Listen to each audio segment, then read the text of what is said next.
60세 이상이라면 오늘 이야기를 절대 놓치지 마시길 바랍니다. 많은 분들이 나이가 들면 불면증은 피할 수 없는 숙명이라고 믿습니다.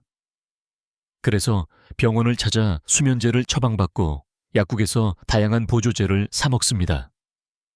하지만 저는 올해 91살 평생 수면제를 한 번도 의지하지 않았습니다.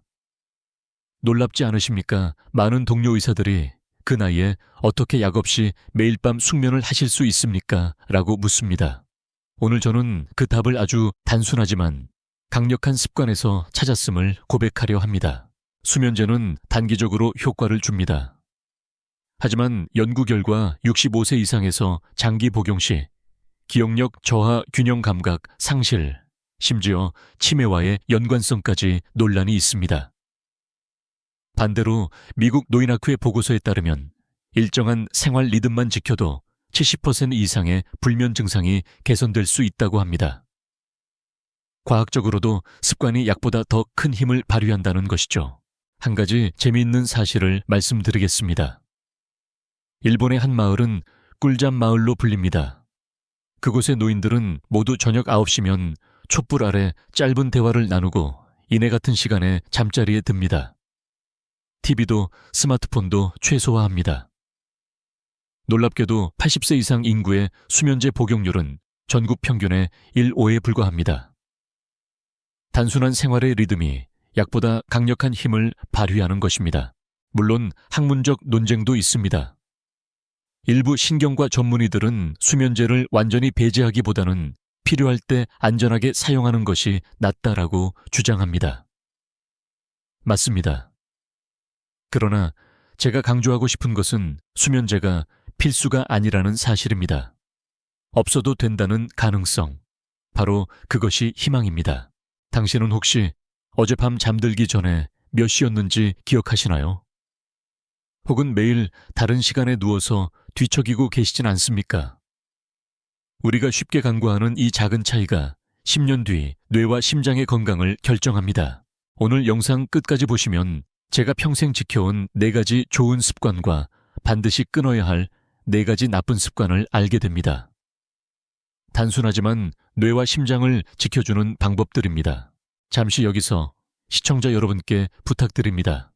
지금 어느 도시에 계신가요? 댓글로 남겨주시면 서로의 지역과 생활 이야기를 나누는 것도 작은 즐거움이 될 것입니다. 이제 본격적으로 이야기를 시작하겠습니다. 오늘 말씀드리는 내용을 놓치신다면 앞으로 10년 동안 밤마다 약에 의지하게 될지도 모릅니다. 하지만 끝까지 들으신다면 오늘부터 바로 실행할 수 있는 꿀잠 습관을 손에 넣게 됩니다. 매일 같은 시간에 잠들고 같은 시간에 일어나는 것. 너무 단순해 보여서 대수롭지 않게 여길 수 있습니다. 하지만 바로 이 리듬이 평생 수면제를 거부하게 만든 가장 강력한 습관입니다. 저는 40년 넘게 환자들을 진료하며 수천 명의 불면 환자를 보아왔습니다. 공통점이 있었습니다. 모두가 나는 잠을 잘 못 잔다고 말하지만 정작 취침과 기상 시간이 일정하지 않았습니다. 하루는 밤 10시, 하루는 새벽 1시, 주말에는 아침 10시까지 눕기도 합니다. 뇌는 혼란에 빠집니다. 그리고 이 혼란이 바로 불면증의 씨앗이 됩니다. 과학적으로 설명드리죠. 뇌에는 생체시계라 불리는 식요차 상핵 S1간이라는 기관이 있습니다. 이 작은 시계가 언제 멜라토닌을 분비할지, 언제 코르티솔을 내릴지를 결정합니다. 그런데 수면 시간이 들쭉날쭉하면 이 시계는 매일 고장나는 셈입니다. 마치 시계를 자꾸 돌렸다가 되돌렸다 하는 것처럼요. 결국 멜라토닌 분비가 지연되고 깊은 잠에 도달하기가 어려워집니다. 반대로 정해진 시간에 불을 끄고 눕는 습관을 들이면 어떻게 될까요? 뇌는 학습합니다. 이 시간에는 자야 한다라는 조건 반사가 생깁니다. 몇 주만 지나면 놀랍게도 눈꺼풀이 스스로 무거워지고 자연스럽게 깊은 잠에 빠지게 됩니다. 저는 50년 넘게 밤 10시 반이면 반드시 침대에 누웠습니다. 새벽 5시 반이면 자동으로 눈이 떠집니다. 덕분에 제 몸은 시계처럼 일정하게 움직이고 약의 도움은 필요 없었습니다. 재미있는 연구도 있습니다. 노르웨이의 한 대학 연구팀이 70세 이상 노인 200명을 대상으로 3개월간 수면 시간을 일정하게 유지하게 했습니다. 그 결과 불면 증상 호소율이 65%에서 10%로 급격히 줄었습니다. 무엇보다 낮 동안 졸음이 줄고 기분이 안정됐다는 보고가 있었습니다. 단순한 습관 하나가 뇌의 균형을 되살린 것입니다. 하지만 일부 학자들은 반론을 제기합니다.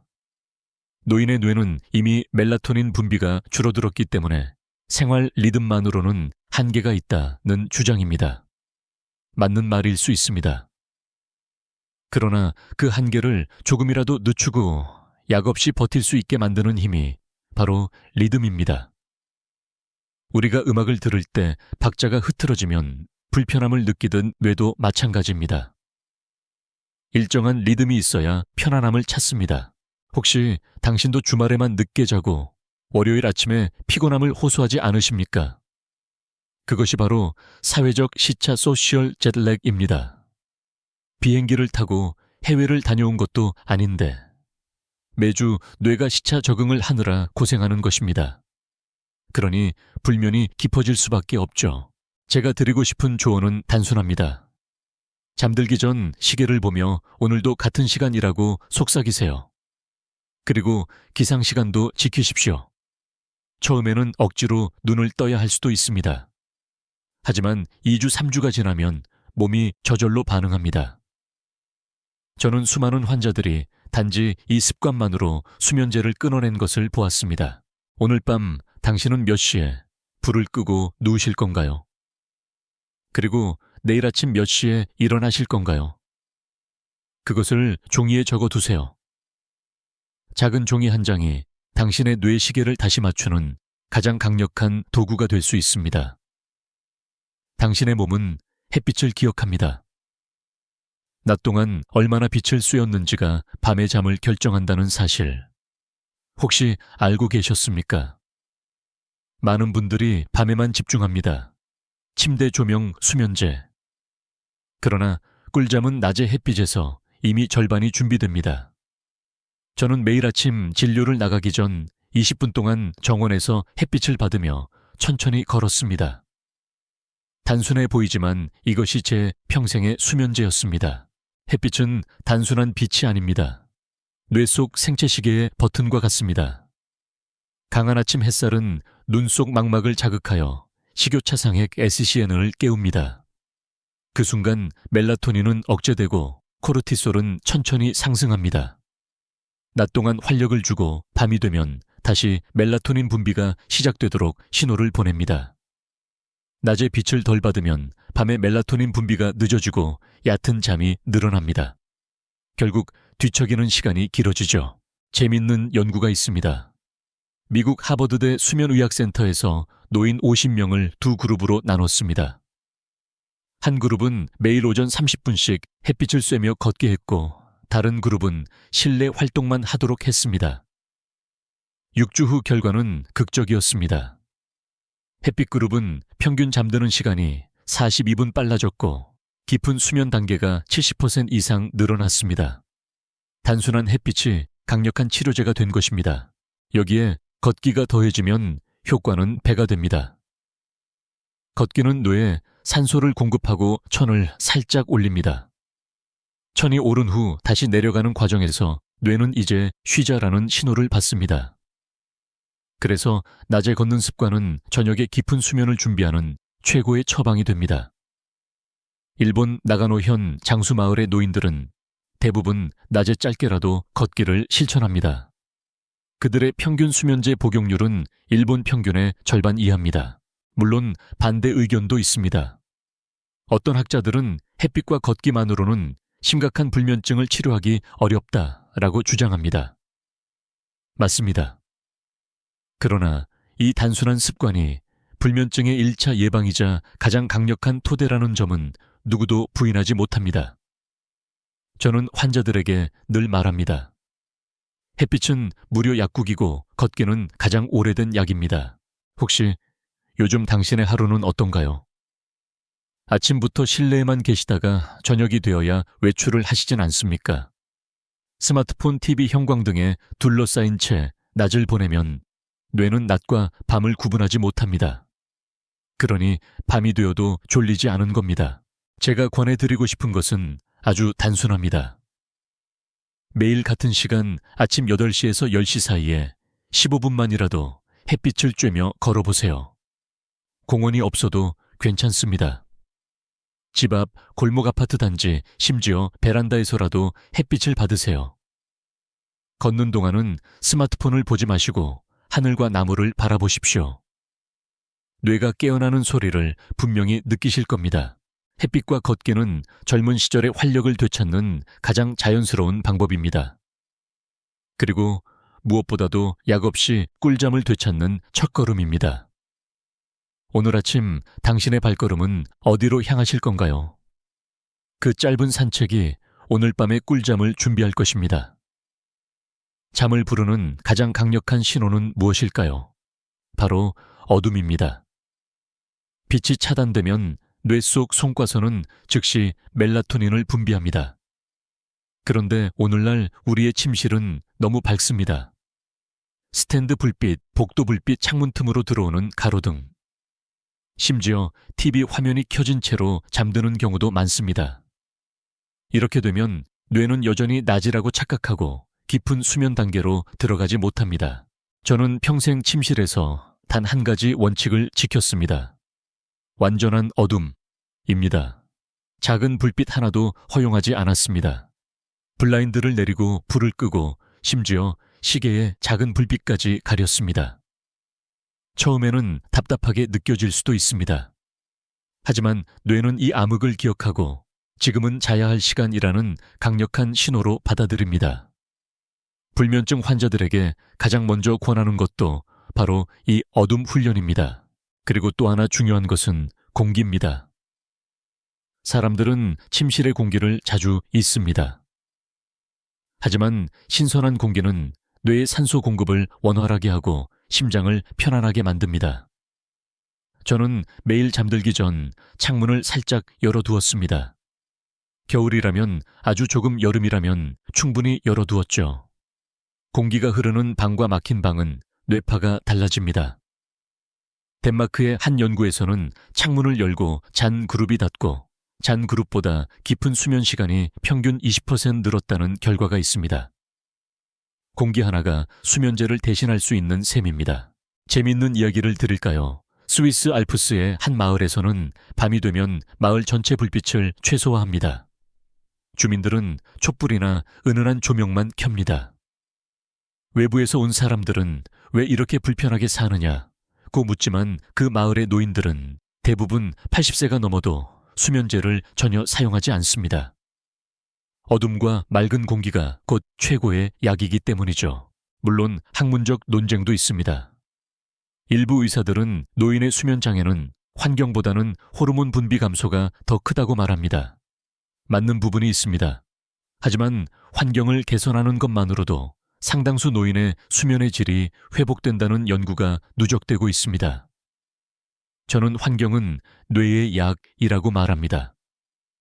약은 한 알로 끝나지만 어둠과 공기는 매일 밤 뇌를 치유합니다. 혹시 당신의 침실은 어떻습니까? 혹시 TV를 켜놓은 채 잠드는 습관이 있지 않으신가요? 창문은 꽉 닫혀 있지 않나요? 지금 잠시 눈을 감아보세요.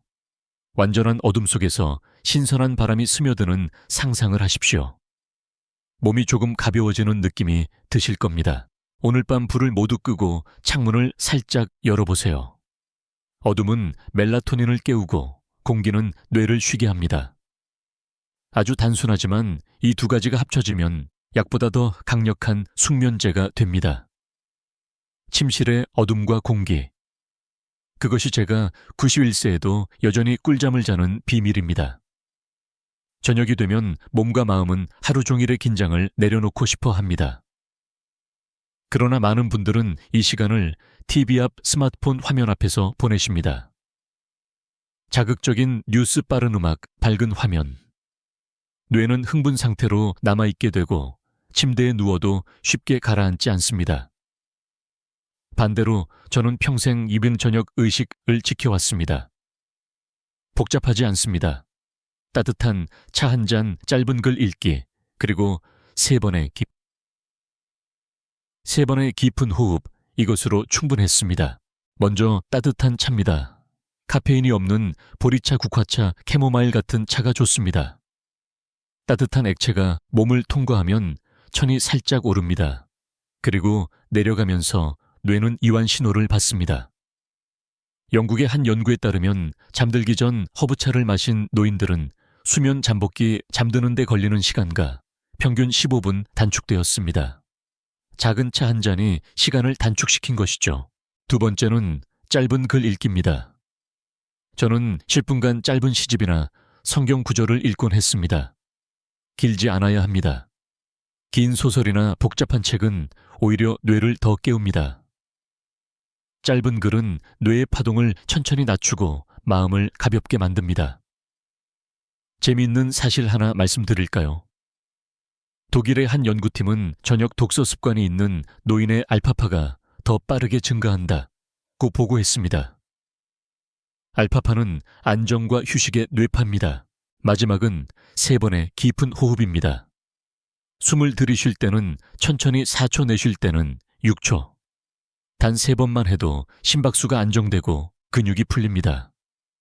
많은 사람들이 명상은 어렵다고 생각하지만 저는 이 간단한 호흡만으로도 충분했습니다. 미국 심장학회에서도 호흡 조절이 수면의 질을 높이고 불안감을 줄이는데 효과적이라는 연구 결과를 발표했습니다. 물론 반론도 있습니다. 어떤 학자들은 의식만으로 불면증을 완전히 해결할 수는 없다고 말합니다. 맞습니다. 그러나 이 단순한 의식이 뇌에 이제 잘 시간이다라는 강력한 조건 반사를 만들 수 있다는 점은 누구도 부정하지 못합니다. 수많은 환자들이 이 작은 습관으로 수면제 사용을 줄여왔습니다. 혹시 당신의 저녁은 어떤가요? TV를 보다가 스마트폰을 만지다가 갑자기 불을 끄고 눕는 방식이 아닙니까? 뇌는 갑작스러운 전환을 힘들어합니다. 반대로 차, 글, 호흡의 반복은 뇌가 편안하게 잠으로 이동할 수 있도록 다리를 놓아줍니다. 오늘부터 작은 실험을 해보시길 권합니다. 침대 옆에 작은 머그잔과 얇은 책을 두세요. 불을 끄기 전 따뜻한 차 한 모금, 글 몇 줄, 그리고 호흡 3번. 그 순간 뇌는 스스로 말할 겁니다. 이제 잘 시간이다. 이 단순한 저녁 의식이야말로 제가 91세에도 꿀잠을 자는 4번째 비밀입니다. 커피 한 잔, 녹차 한 잔, 심지어는 초콜릿 한 조각까지. 이 정도는 괜찮겠지라고 생각하시나요? 하지만 저녁 시간의 카페인은 뇌를 조용히 흔드는 가장 은밀한 적입니다. 저는 환자들에게 늘 이렇게 말합니다. 밤 6시 이후의 카페인은 수면제를 무력화시키는 독입니다. 카페인은 아데노신이라는 뇌 화학물질의 작용을 방해합니다. 아데노신은 하루 동안 쌓인 피로를 신호로 바꾸어 졸음을 유도하는 물질입니다. 그런데 카페인이 그 자리를 차지해버리면 뇌는 피곤함을 제대로 느끼지 못합니다. 결국 누워도 눈이 말똥말똥 뜨이게 되죠. 특히 노년기에는 간의 대사 속도가 젊을 때보다 느립니다. 젊은 사람은 오후에 마신 커피가 밤에는 어느 정도 분해되지만 60세 이후에는 카페인이 밤까지 남아있을 수 있습니다. 실제로 미국 수면학회 보고에 따르면 65세 이상 노인의 카페인 반감기는 평균 7시간 이상으로 나타납니다. 저녁 6시에 커피를 마셨다면 새벽 1시까지도 뇌 속에는 카페인이 남아있다는 의미입니다. 재미있는 연구 결과도 있습니다. 스위스 취리히 대학에서 성인 12명을 대상으로 카페인과 빛 노출을 동시에 조사했습니다. 그 결과 카페인을 섭취한 후 침실 불빛에 노출되면 멜라토닌 분비가 무려 50% 가까이 억제되었습니다. 단순히 커피만의 문제가 아니라 밤의 환경과 결합해 수면의 질을 크게 떨어뜨린 것이죠. 물론 일부 학자들은 소량의 카페인은 노인에게 각성 효과를 주어 낮 동안 활력을 높인다라고 주장합니다. 맞는 말일 수 있습니다. 낮에는 분명 적당한 카페인이 도움이 되기도 합니다. 그러나 문제는 저녁 이후의 카페인입니다. 낮의 각성이 아니라 밤의 휴식을 방해하는 시점이 문제라는 것이죠. 제가 진료실에서 자주 듣는 말이 있습니다. 의사 선생님, 저는 카페인에 강해요. 밤에 커피를 마셔도 잘 잡니다. 하지만 실제 수면 다원 검사 결과를 보면 깊은 수면 단계가 줄어 있고 미세한 각성 반응이 반복됩니다. 본인은 잤다고 느끼지만 뇌는 깊이 쉬지 못한 것입니다. 다음 날 피곤이 가시지 않는 이유가 바로 여기 있습니다. 혹시 당신도 저녁 식사 후 커피 한 잔이 습관처럼 자리 잡고 있지 않나요? 식후 커피라는 작은 즐거움이 사실은 뇌의 숙면을 갉아먹는 주범일 수 있습니다. 오늘부터는 커피는 오전이나 이른 오후까지만 드시길 권합니다. 저녁에는 대신 따뜻한 보리차나 카페인 없는 허브차로 바꾸어 보세요. 카페인은 단순한 기호품이 아닙니다. 불면증 환자에게는 치명적인 방해꾼입니다. 수면제를 한 알 더 먹는 것보다 저녁 커피 한 잔을 줄이는 것이 훨씬 더 강력한 치료법일 수 있습니다. 오늘 저녁 당신의 손은 어떤 컵을 잡고 있습니까? 커피잔입니까? 아니면 따뜻한 허브차입니까? 그 선택이 오늘 밤의 숙면을 결정합니다. 불면을 만드는 두 번째 나쁜 습관은 바로 늦은 저녁과 과식입니다. 한국 분들은 저녁을 하루 중 가장 풍성하게 드시는 경우가 많습니다. 가족과의 식사 모임 혹은 늦게 귀가한 자녀와 함께하는 식탁. 따뜻한 정기 담긴 시간이지만 문제는 시간과 양입니다. 저녁 8시, 9시가 넘도록 배부르게 먹으면 뇌와 장은 동시에 깨어있게 됩니다. 몸은 눕지만 속은 여전히 일하는 중인 겁니다. 생리학적으로 설명드리겠습니다. 음식을 먹으면 위와 장은 활발히 움직이며 소화 효소를 분비합니다. 혈류가 소화기관으로 몰리면서 뇌로 가는 산소 공급은 줄어듭니다. 그러니 뇌는 쉬지 못하고 위장은 과부에 걸립니다. 이때 눕게 되면 역류성 식도염, 더부룩함, 심지어 가슴 두근거림까지 동반될 수 있습니다. 결국 깊은 잠에 도달하기 어렵습니다. 미국 국립수면재단 NSF의 연구에 따르면 저녁 9시 이후 과식을 한 그룹은 그렇지 않은 그룹보다 평균 수면 시간이 1시간 이상 짧았고 수면 효율 실제로 잠든 비율은 15%나 떨어졌습니다. 즉, 같은 시간 침대에 누워 있어도 진짜 잠의 양이 줄어든다는 뜻입니다. 재미있는 사실도 있습니다. 지중해 연안의 몇몇 노인 공동체에서는 저녁을 가볍게, 심지어는 과일이나 수프 정도로만 마무리합니다. 대신 점심을 하루 중 가장 크게 먹습니다.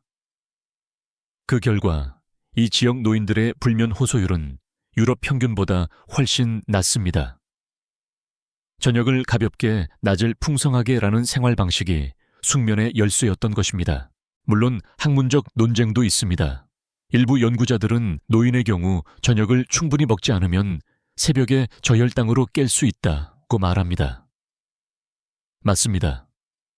그래서 저녁을 무조건 굶으라는 뜻은 아닙니다. 핵심은 늦고 과한 식사가 아니라 일찍 적당한 식사라는 점입니다. 저녁을 가볍게 하되 잠자리에 들기 전 허기지다면 바나나 1개, 따뜻한 우유 1잔 같은 가벼운 간식으로 보충하는 것이 좋습니다. 제가 진료실에서 자주 만나는 환자들은 이렇게 말씀하십니다. 밤에는 가족들이 모이니까 어쩔 수 없어요. 저는 이렇게 대답합니다. 그렇다면 가족 식사는 즐기되 본인은 조금 덜 드세요. 그리고 식사 시간을 조금이라도 앞당기세요.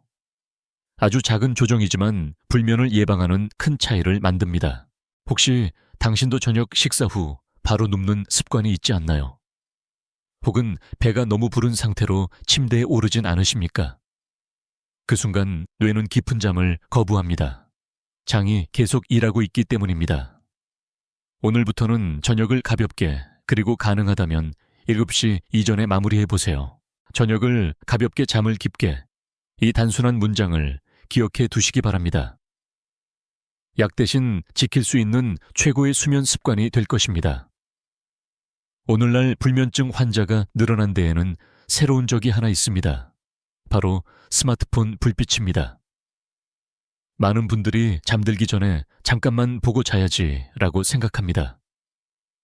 하지만 그 잠깐이 뇌의 시계를 2시간 이상 늦추고 있다는 사실 알고 계셨습니까?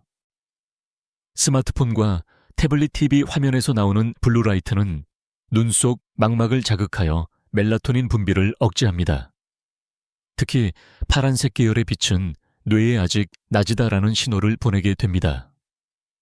그 결과 졸음은 늦춰지고 깊은 수면 단계는 얕아집니다. 실제로 하버드대 연구에 따르면 잠들기 전 스마트폰을 2시간 사용한 그룹은 그렇지 않은 그룹에 비해 멜라토닌 분비가 23% 감소했습니다. 잠드는 시간도 평균 40분 이상 지연되었습니다. 더 놀라운 사실도 있습니다. 일본 교토대의 한 실험에서 노인 참가자들에게 잠들기 전 30분간 태블릿을 사용하게 했습니다. 그 결과 뇌파 검사에서 깊은 수면, 서파 수면이 줄어들었고 미세한 각성 반응이 2배 이상 증가했습니다. 즉, 겉으로는 잤다고 느끼지만 뇌는 수면 중에도 계속 깨어있는 상태였던 것입니다. 물론 반론도 있습니다.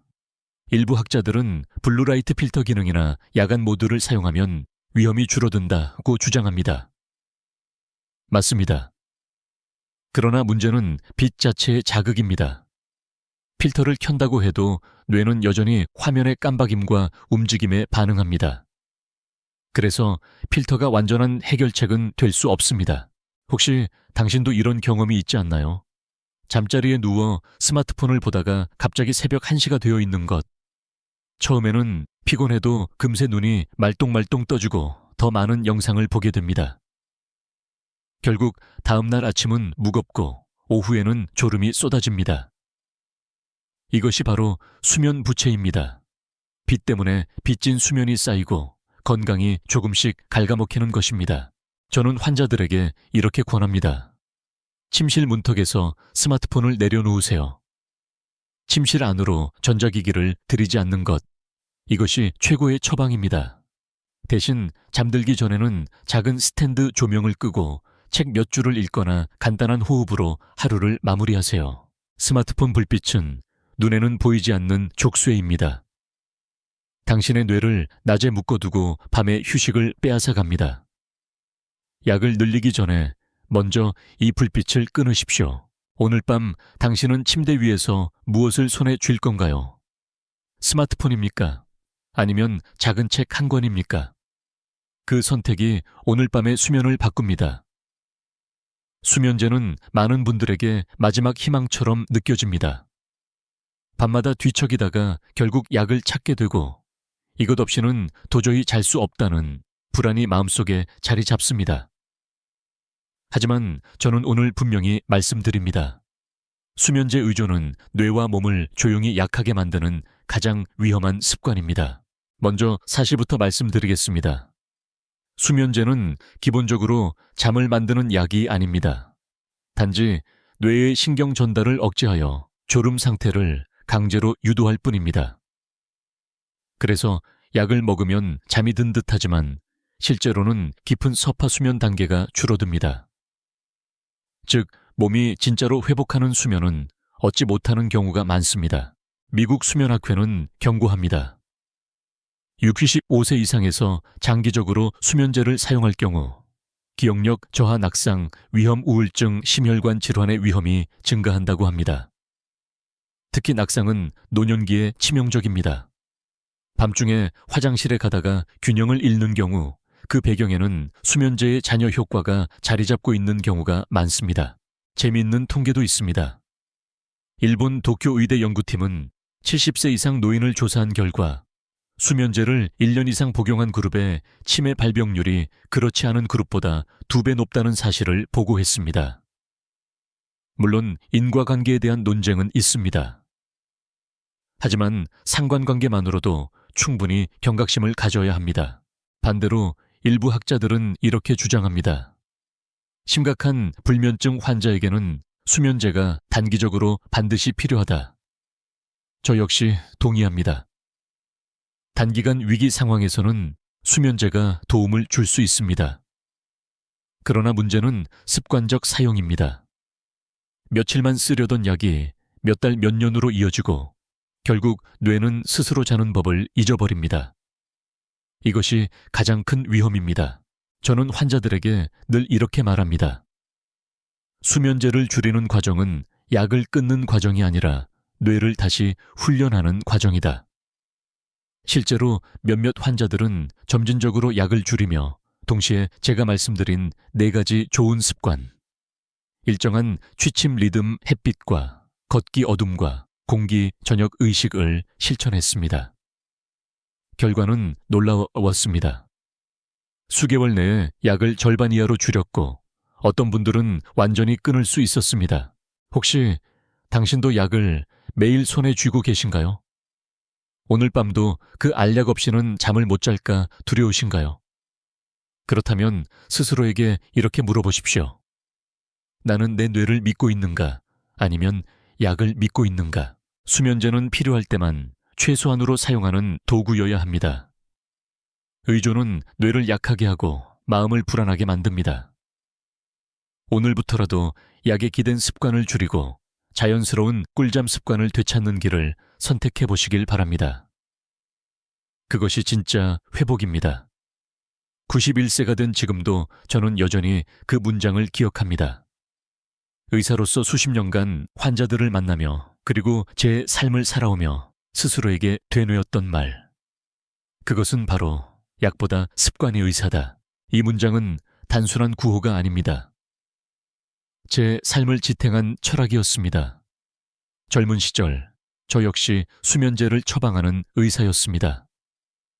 불면을 호소하는 환자들에게 알약을 내주면서 속으로는 늘 의문이 있었습니다. 이 약이 과연 환자의 문제를 해결해 주는 걸까? 아니면 단순히 가려주는 걸까? 수십 년이 지나 환자들을 다시 보니 답은 분명했습니다. 약으로는 잠시 덮을 수 있어도 습관이 바뀌지 않으면 다시 불면은 찾아옵니다. 실제로 저는 제 자신에게 실험을 했습니다. 50대에 접어들며 잠이 조금씩 얕아지기 시작했을 때 저는 약을 쓰지 않았습니다. 대신 매일 정해진 시간에 눕고 아침 햇빛을 쬐고 침실을 어둡게 하고 저녁마다 작은 의식을 반복했습니다. 그 결과 90세가 된 지금까지도 저는 수면제를 단 한 알도 복용하지 않았습니다. 그것이 제가 의사로서뿐 아니라 인간으로서 얻은 가장 큰 확신이었습니다. 재미있는 이야기를 하나 더 드리겠습니다. 제 환자 중에는 78세에 수면제를 끊고 새로운 삶을 얻은 할머니가 계십니다. 그분이 제게 하신 말씀이 잊히지 않습니다. 선생님, 약을 줄이니 처음에는 무섭고 힘들었어요. 그런데 일주일 한 달 지나니 제 몸이 기억하더라고요. 아, 내가 스스로 잘 수 있는 존재구나 하고요. 그 눈빛에는 자신감과 자유가 가득했습니다. 물론 여전히 학문적 논쟁은 있습니다. 어떤 의사들은 습관만으로는 불면증을 완전히 해결하기 어렵다고 주장합니다. 맞습니다. 심한 불면에는 전문적 치료가 필요합니다. 그러나 동시에 삶을 지탱하는 힘은 약이 아니라 생활이라는 사실을 부정할 수는 없습니다. 의학은 보조일 뿐 본질은 우리가 매일 쌓아가는 습관입니다. 혹시 당신도 지금 마음속에 이런 질문을 하고 계실 겁니다. 나도 과연 약 없이 잘 수 있을까? 저는 확신 있게 말씀드립니다. 예, 가능합니다. 지금 당장은 불안할지라도 작은 습관의 반복은 뇌를 다시 훈련시키고 몸을 회복시킵니다. 오늘 제가 드리고 싶은 메시지는 단 하나입니다. 약보다 습관이 의사다. 이 문장을 당신의 머리맡에 붙여 두세요. 매일 밤 그 글귀를 바라보며 잠드십시오. 그 순간부터 당신은 더 이상 약의 노예가 아니라 삶의 주인이 됩니다. 이제 우리는 함께 여정을 걸어왔습니다. 4가지 좋은 습관, 4가지 나쁜 습관. 그 모든 것을 정리해 보겠습니다. 먼저 좋은 습관 4가지입니다. 첫째, 일정한 취침 리듬. 같은 시간에 자고 같은 시간에 일어나야 뇌의 시계가 살아납니다. 둘째, 낮에 햇빛과 걷기. 햇빛은 뇌를 깨우고 걷기는 몸의 리듬을 조율합니다. 셋째, 침실의 어둠과 공기. 완전한 어둠과 신선한 공기는 약보다 강력한 수면제입니다. 넷째 저녁에 단순한 의식. 차 한 잔 글 몇 줄, 호흡 3번이 뇌를 잠으로 건너가는 다리로 안내합니다. 그리고 피해야 할 4가지 나쁜 습관도 있었습니다. 첫째, 카페인 집착. 저녁에 커피 한 잔이 뇌를 새벽까지 흔듭니다. 둘째, 과식과 늦은 저녁. 배부른 위장은 절대 뇌를 쉬게 하지 않습니다. 셋째, 스마트폰 불빛. 작은 화면의 빛이 멜라토닌을 반토막 내고 깊은 잠을 빼앗습니다. 넷째, 수면제 의존. 일시적 도구는 될 수 있어도 습관이 되면 뇌는 스스로 자는 법을 잊어버립니다. 이 8가지를 떠올리며 저는 한 문장을 다시 강조합니다. 약보다 습관이 의사다. 사랑하는 어르신 여러분, 혹시 이 말을 들으며 마음속에 작은 희망이 피어나고 있지 않습니까? 나도 오늘부터 바꿀 수 있다는 확신 말입니다. 그렇습니다. 지금 이 순간부터 시작할 수 있습니다. 의학 논문도 수십 년 진료 경험도 그리고 제 91세 삶 자체가 그것을 증명합니다. 저는 수많은 환자들이 약 없이 꿀잠을 되찾는 모습을 보았습니다. 어떤 분은 카페인을 줄이는 것만으로, 어떤 분은 저녁 습관을 단순하게 만드는 것만으로 놀라운 변화를 경험했습니다. 우리 몸은 회복하려는 힘을 가지고 있습니다. 단지 그것을 방해하지 않고 도와주면 됩니다. 물론 처음에는 불안할 수 있습니다. 오늘 밤은 또 못 자면 어떡하지라는 두려움이 엄습할 겁니다. 하지만 작은 성공이 쌓이면 달라집니다. 첫날은 어렵지만 둘째 날은 조금 더 쉽고 일주일 후에는 뇌가 기억합니다. 그리고 한 달 후에는 스스로 잠드는 자신을 발견하게 될 겁니다. 혹시 지금도 스스로에게 이렇게 묻고 계시지 않나요? 나는 아직 늦지 않았을까? 아닙니다. 지금이 바로 가장 좋은 시작점입니다. 나이가 60세든 70세든 심지어 90세든 습관은 여전히 뇌와 몸을 회복시킵니다. 오늘 영상이 당신에게 작은 용기가 되기를 바랍니다. 좋은 습관을 붙잡고 나쁜 습관을 내려놓으십시오.